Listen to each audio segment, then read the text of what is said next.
ఎందుకు ఊళ్ళోందరికీ ఊరికం చేయడానికే సండే అవతలికి దయచేయండి ఆమెకు. మంథర, ఏమిటారు సరుసులు?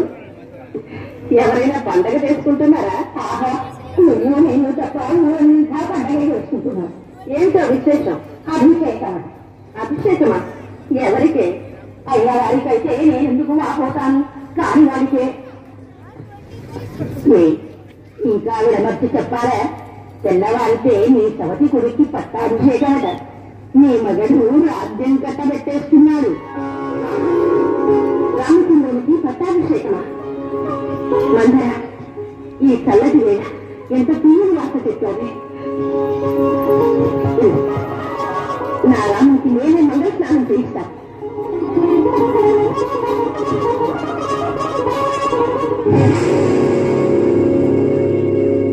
మందర, పౌరుషం వచ్చింది. నువ్వు నమ్ముకున్న వారంతా ఏకమై నిన్ను మోసం చేస్తూ అవమానపరుస్తూ ఉంటే అని పౌరుషం.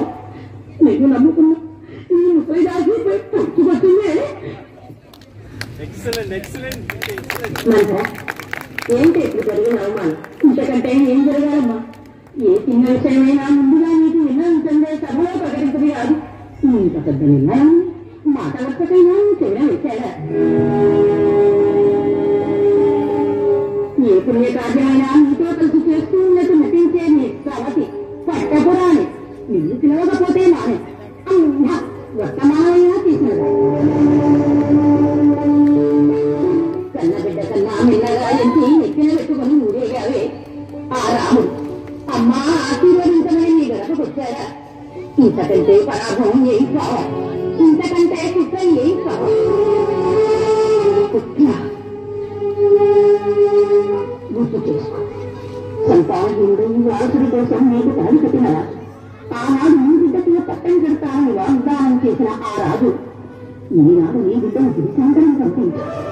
ముద్దుల భార్య నిన్ను మర్చిపోయి పెద్ద భార్య గురించి పట్టం కట్టబడుతున్నాడు. ఇది కుట్ర కాదా? తెల్లవారితే కౌశల్యాదేవి పట్టమహిషే కాదు, రాజమాత కూడా. ముద్దుల భార్యగా ఇన్నాళ్ళు అనుభవించిన భోగాలన్నీ ఈనాటికి వచ్చాయి. ఆవిడ అంతకంత సాధిస్తుంది. ఇక ఆ అమ్మాయి ఆ మేడ దాచింది. మార్గం చెప్పండి. ఆ ఏముంది? భరతులకి వర్తమానంటుంది. ఏమని?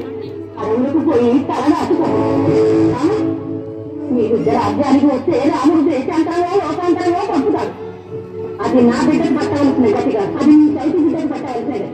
వాడు కట్టుకునే పట్టం మనవాడు కట్టుకోవలసింది. అంతేనా? అవుతుంది. దేవాసుల యుద్ధంలో నువ్వు చేసిన సహాయానికి నీ భర్త 2 వరాలు ఇచ్చాడు. గుర్తుందా? ఆ వరాలు ఇప్పటి వరకు కోరుకోలేదన్న సంగతి గుర్తా. నేను కోరుకుంటాను. కాంతులు రాకతో తరిగిపోయింది కదా. పుట్టింటి దాసి నా నైజం నీకు తెలియజేసేది. దశరథ మహారాజు కైకేయుల మధ్య జరిగే